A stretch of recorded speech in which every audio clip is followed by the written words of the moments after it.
हरे कृष्णा।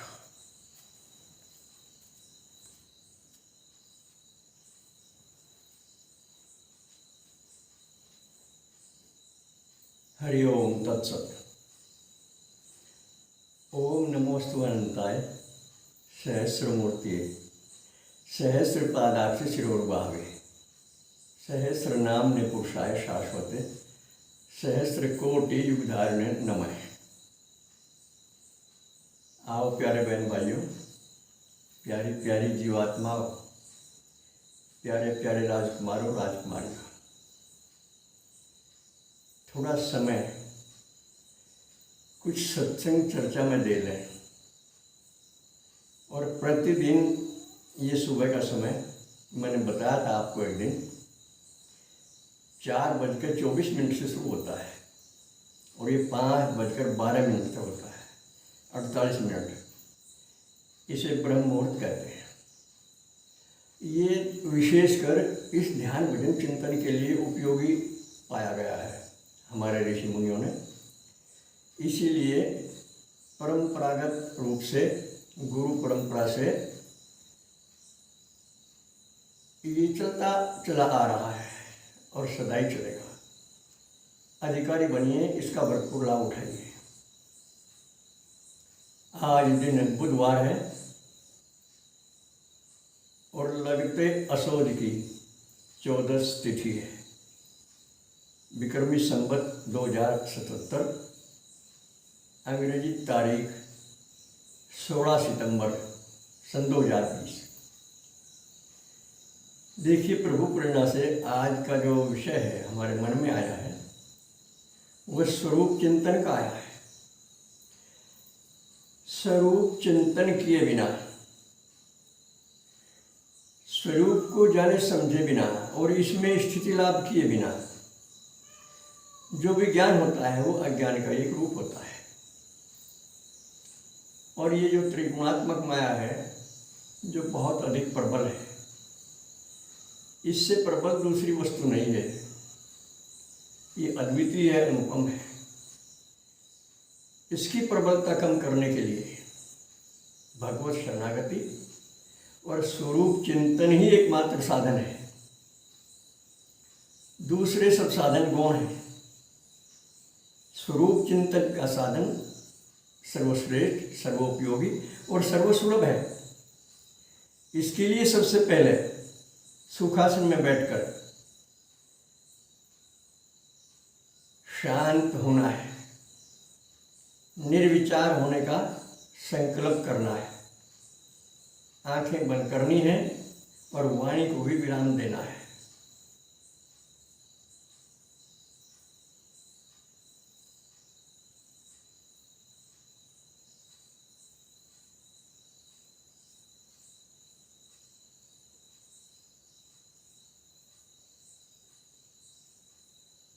अपनी योग्यता और रुचि के अनुसार वाणी रहित रहकर मन ही मन स्वरूप चिंतन करें,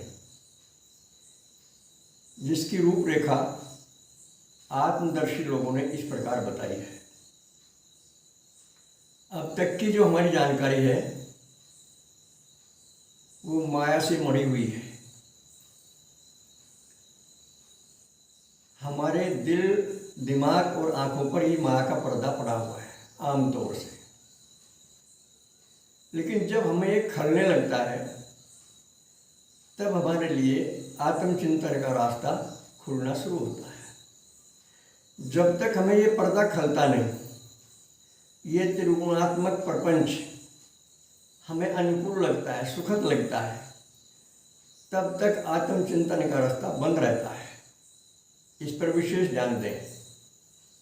और चूंकि आत्मचिंतन करने के अधिकारी तो सब हैं, जो मनुष्य शरीरधारी हैं, वो चाहे स्त्री रूप में है चाहे पुरुष रूप में है, सभी अधिकारी हैं।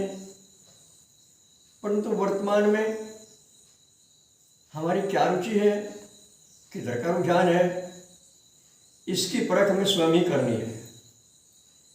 इसे एक छोटे से आख्यान के द्वारा आपको समझाने का प्रयास करते हैं। एक बार जनक सभा में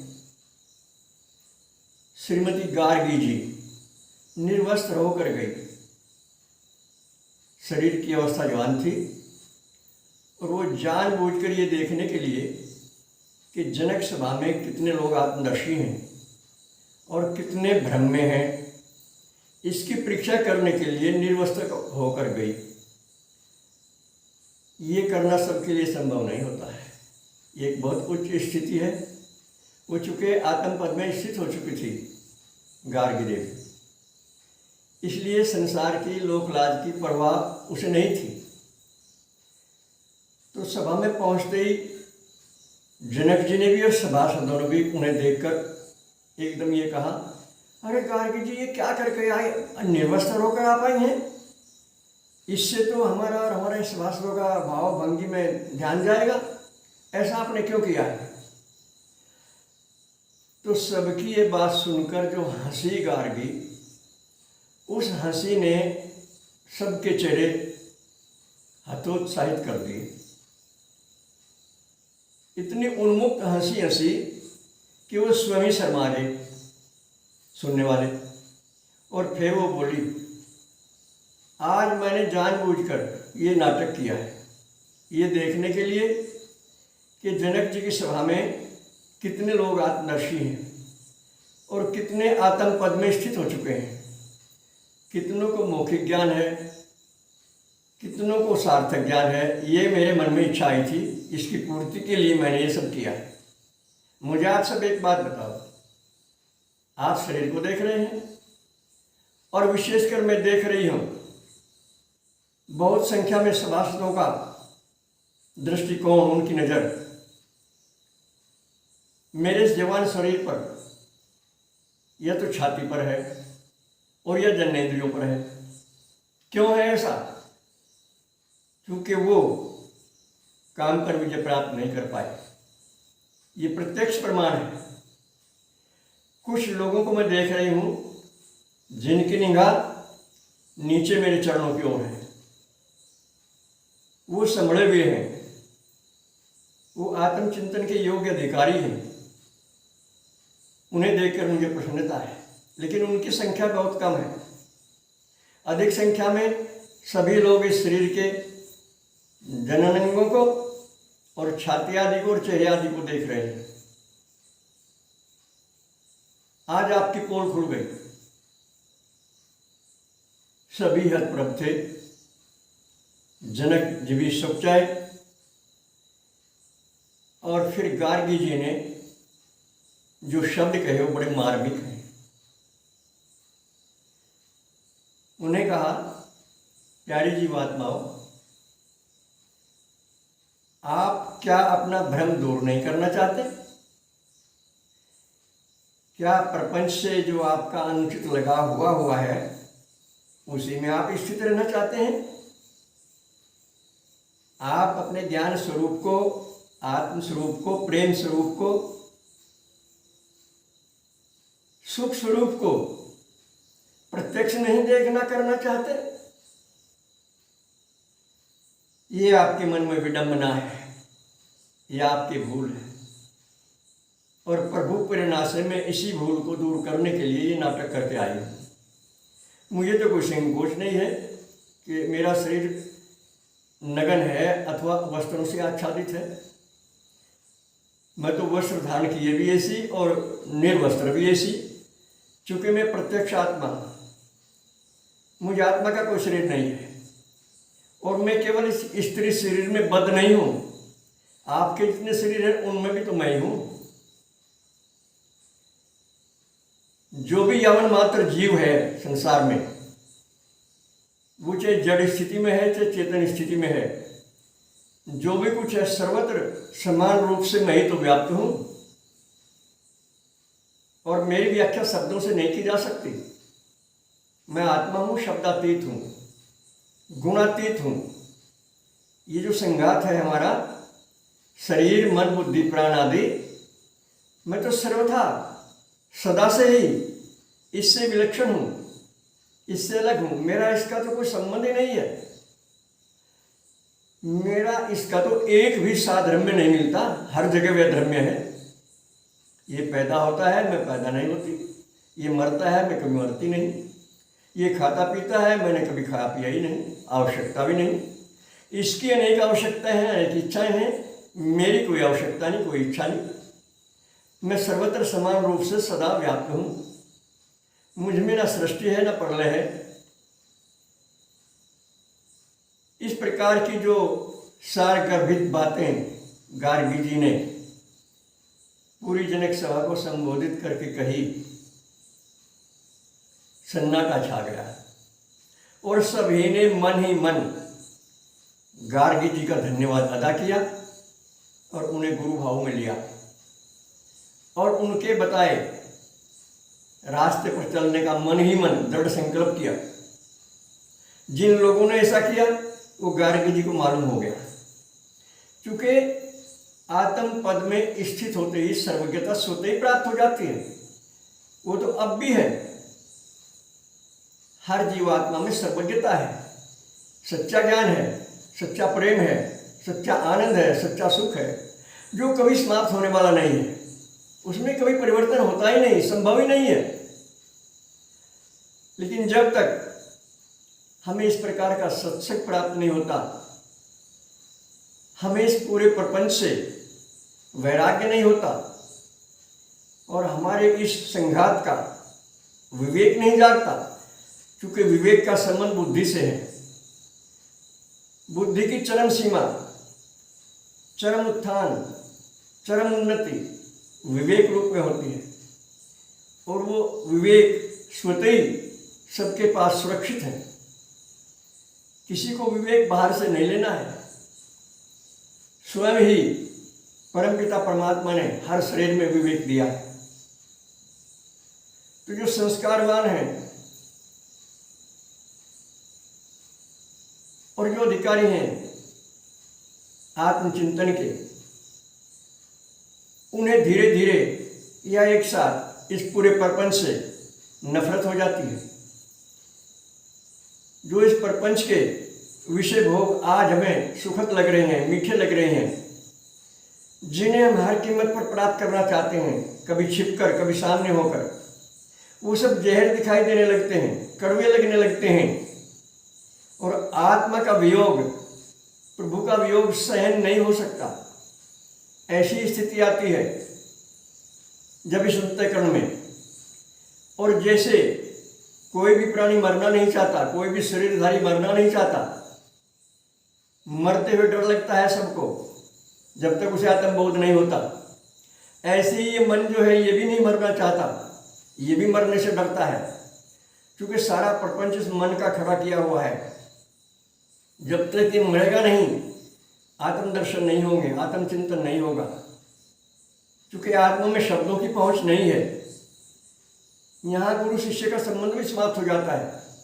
सारे संबंध, सारे रिश्ते इस संघात में है, इस प्रपंच में है। इस आत्म तत्व में कोई रिश्ता नहीं है, कोई शब्द की पहुंच नहीं है। तो इस प्रकार की बातें किससे समझ में आती हैं? जो इसके अधिकारी हैं। जो अनधिकारी हैं और संसार में रजपच हैं, उन्हें ये बातें पसंद ही नहीं आएंगी, उन्हें तो जवाई आ जाएगी, वे तो इस वीडियो को देखना पसंद भी नहीं करेंगे। और जो अधिकारी हैं वो प्रसन्न होंगे, उन्हें एक बल मिलेगा, उनकी स्मृति ताजी होगी और वो बड़े प्रसन्न होंगे और इस वीडियो का सदा सदा उपयोग करेंगे। बस आज इतना ही। सर्वे भवन्तु सुखिनः, सर्वे सन्तु निरामया, सर्वे भद्राणि पश्यन्तु, मा कश्चित् दुःखभाग् भवेत्। हरि ओम तत्सत। हमारे फ़ोन नंबर हैं 7500 39 75 35 और हमारा व्हाट्सएप नंबर है 96 900 54 725। जब तक किसी भाई बहन का विवेक नहीं जागता अथवा वो विवेक का आदर करना नहीं जानते, तब तक उन्हें अपने संपूर्ण कर्तव्यों की जानकारी भी नहीं हो सकती, चाहे वो कितने ही पढ़ लें, कितने गुरु धारण कर लें। सब वैसे के वैसे ही रह जाते हैं। ये बात विशेष है। विवेक की पहचान यही है। विवेक जागते ही मानव शरीर क्यों मिला है, इस कर्तव्य की सबसे पहले जानकारी होती है। इसकी जानकारी केवल विवेक जागने के बाद ही होनी संभव है। हम नकल कर लें, पढ़ लें, सुन लें, बोल लें, कह लें, वो सब बेकार हो जाता है, उसमें कोई दम नहीं है। तो विवेक जागकर फिर इसका अनादर नहीं किया जाता, और फिर ये समाप्त भी नहीं होता, ये सोता भी नहीं। फिर सो तो अब भी नहीं रहा है, हमें लग रहा है, क्योंकि हम इसकी अनदेखी कर रहे हैं विवेक की, और संसार का साथ देकर संसार के साथ घुल मिल कर चल रहे हैं। यही हमारी सबसे बड़ी भूल है। भूल को भूल पहचानिए और अपने मानव जीवन को सफल करने के लिए स्वरूप चिंतन का सच्चे मन से प्रयास कीजिए। सच्चे मन से जो विचार आपके हृदय में आएगा, परमात्मा उसे पसंद करेंगे और उसके लिए आपको अवसर देंगे।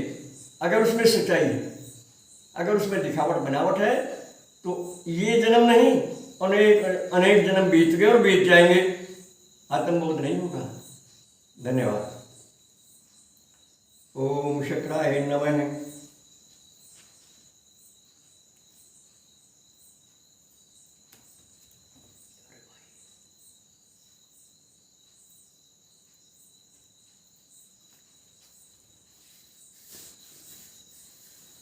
आज पैर सो गए भाई, चला भी नहीं गया।